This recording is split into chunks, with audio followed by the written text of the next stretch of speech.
محمد ونصلي على رسوله الكريم أما بعد আলহামদুলিল্লাহ সমস্ত প্রশংসা মহান আল্লাহ রব্বুল আলামিনের যে মহান পরাধীন আল্লাহ তাআলা রাসূলের জুমার দিন জিলহজ মাসের প্রথম জুমায় আমাদেরকে আসার তৌফিক দান করেছেন।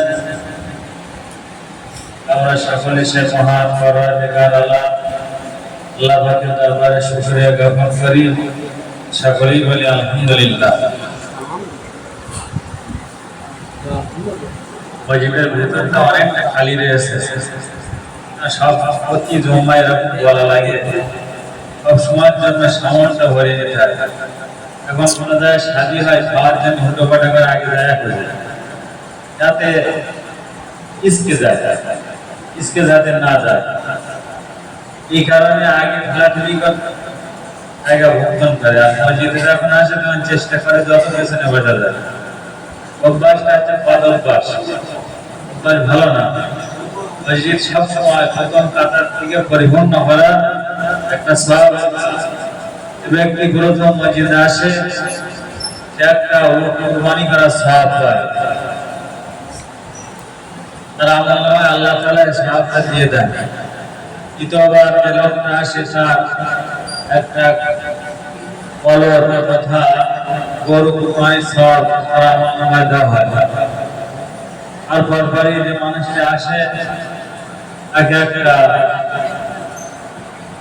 ছাগল বা গরু কুরবানির সওয়াব তার আমলনামায় দেওয়া হয়।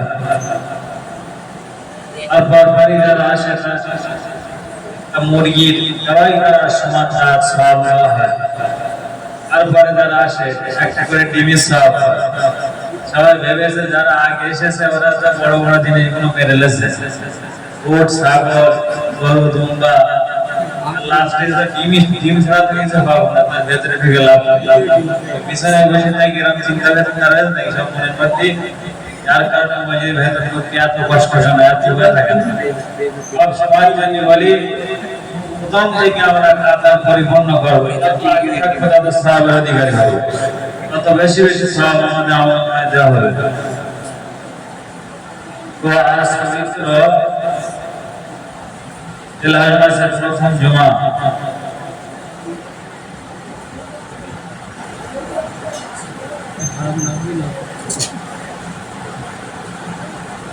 জিলহজ পবিত্র ঈদ উল আজহার দিন, কুরবানির দিন। বিশেষ গুরুত্বপূর্ণ আলোচনা রয়েছে। যারা এই মাসে কুরবানির জন্য নিয়ত করলো, কুরবানি করবে, কুরবানি ফজিলত এত গুরুত্ব, এত মর্যাদা আল্লাহ তাআলা দিয়েছেন।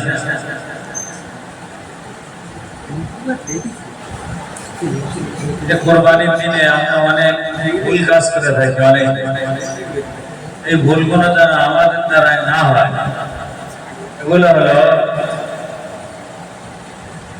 কোরবানির দিন যখন আমরা কোরবানি করবো, যে পশুটাকে, পশুটা গায়ে হাত রাখবো, যে কজন ভাগিদার রয়েছে আমরা তাকবীর করতে থাকবো, তাকবীরে তাশরীফ করতে থাকবো, আল্লাহু আকবার, আল্লাহু আকবার, লা ইলাহা ইল্লাল্লাহ, আল্লাহু আকবার, আল্লাহু আকবার, লিল্লাহিল হামদ। গায়ে হাত রেখে তাকবীরটা পড়বো, যাওয়া হয়ে যাবে, পুরো লাফালাফি বন্ধ হয়ে যাবে, কোনো রকম আত্মচর্চা করবে না। এই সময় আমরা আর পায়ের শিরগুলো কাটবো, আস্তে আস্তে তাকে চামড়াগুলো শরীর থেকে ছাড়াতে থাকবো। অনেকে এমন কাজ করে জবাই করার পরপরই তাড়াহুড়ো লাগে, কখন ছাড়াবো, কখন ভান করে জায়গায় পৌঁছে দেবো, এর ভেতরে অনেক চিন্তা ভেতরে আমাদের লুকিয়ে থাকে। আরো চিন্তা থাকে কখন ছাড়াবো, ভান বাইরে হারিয়ে দেবো। আরো চিন্তা থাকে যে তাড়াতাড়ি কাজটা গুছিয়ে মসজিদে দিয়ে দেবো, গরিব এতিম মিসকিন তাদের জায়গায় পৌঁছে যাবে।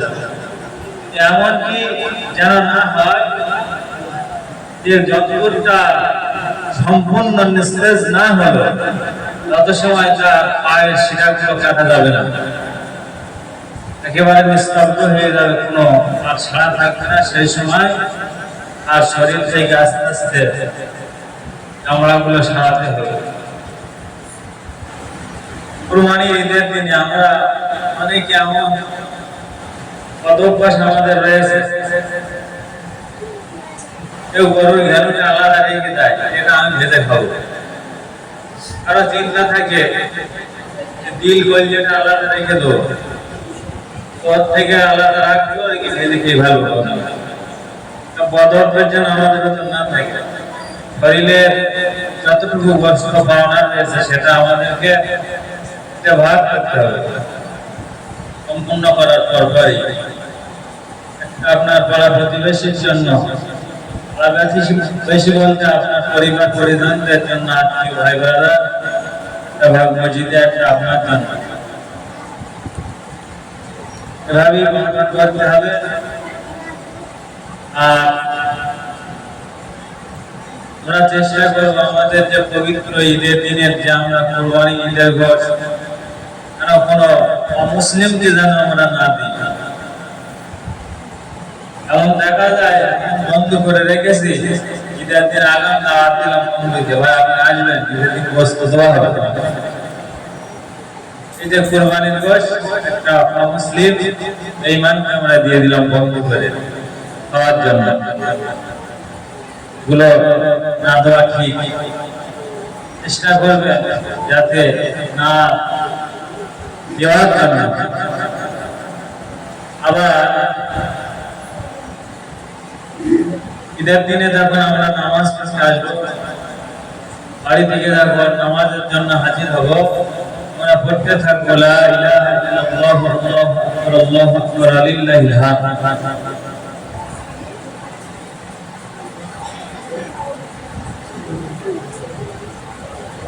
বাড়ি থেকে যখন আসবো তাকবীর পড়তে পড়তে আসবো।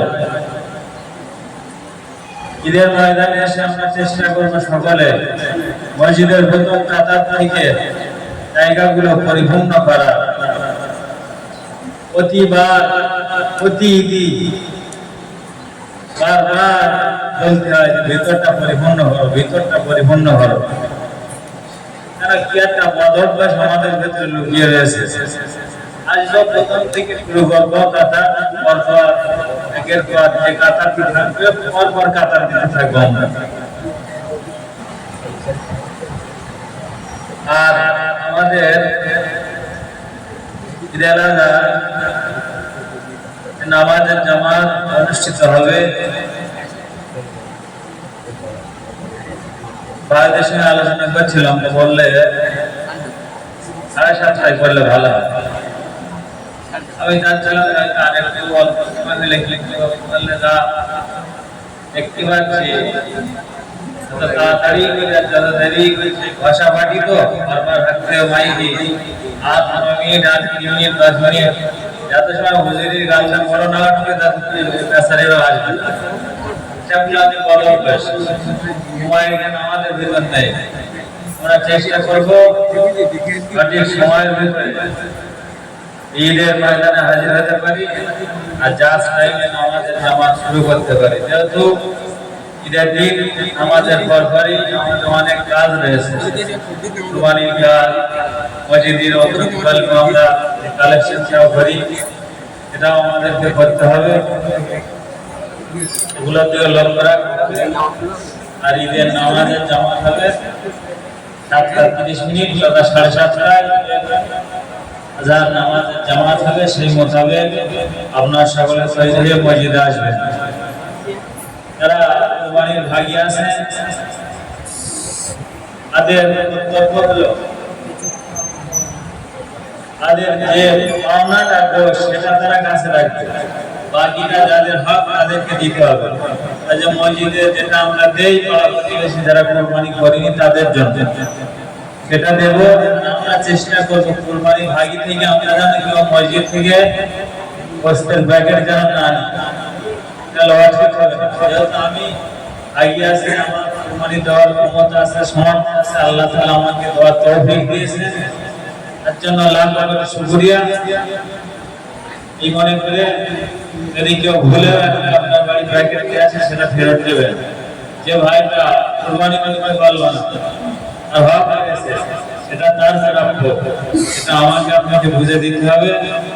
এই নিয়ম কানুনগুলো আমরা সকলেই মেনে চলবো। আর একটা জিনিস, সেটা হচ্ছে সময়। সময়ের দিকটা আমরা সকলেই লক্ষ্য রাখবো। বাড়ি থেকে যখন নামাজের জন্য আসবো, একটা করে পবিত্র নামাজের বিছানা বা নামাজের পাঠি নিয়ে আসবেন। আর তারাই আসবেন আগে ভাগে, মসজিদের ভিতর থেকে যারা কাতার পরিবহন তো বারবার হাতে না লাগে। যেহেতু আমরা যারা জমার দিন আজকে মসজিদে এসেছে, কম বেশি আমাদের আওয়াজ শুনতে পাচ্ছি। তারা বছরে একবার আসে, এই দুই ঈদের দিন, ঈদের কথা ছেড়ে দিল, আর জীবনে হ্যান্ডেল নিলে হবে না, পিছনেই থাকবে। তবে আমরা যারা এই নামাজে 5 ওয়াক্ত না হলেও জমার দিনে আসি, আমরা চেষ্টা করবো আমাদের থেকে আমরা ভুগতান করবো, ভেতর করবো বসবে। সবাই বাগান তলা দেখবে, বাগান তলা দেখতে হবে না, ভিতরেও বাগান রয়েছে, বাইরেও রয়েছে। এই দিকটা লক্ষ্য রাখবেন। সময় মতো ঈদের নামাজের জন্য মসজিদে রওনা হয়ে যাবেন। আল্লাহ সকলকে তৌফিক দান করে। সকলেই বলে আল্লাহুম্মা আমিন।